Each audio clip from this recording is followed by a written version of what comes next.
Продолжува кампањата за предвремените парламентарни избори. Денес во Штип беше носителот на листата на ВМРО ДПМНЕ за изборната единица 3, Игор Јанушев. На средба со граѓаните и земјоделците на градскиот пазар, тој вети голема поддршка за земјоделците и инфраструктурата. А она што ние го ветивме пред земјоделците е континуирано, најмалку 100 милиони евра субвенции, поддршка за нив, но и многу други проекти кои што ќе овозможат пред се подобро искористување на ИПАРД фондовите, но исто така и помош при маркетингот на нивните производи.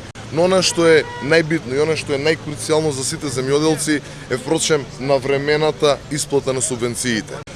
Но она исто така што е многу битно е за градот Штип поврзувањето и конечно завршувањето на експресните, односно патиштата кои што го поврзуваат Штип, дали е тоа со Кочани, дали е тоа со останатите градови кои што во целиот овој период, 3 и повеќе години, буквално ништо не направија. Освен на пазарот, во склоп на денешната агенда, Јанушев имаше и трибина на која презентираше дел од партиската програма наменета за млади.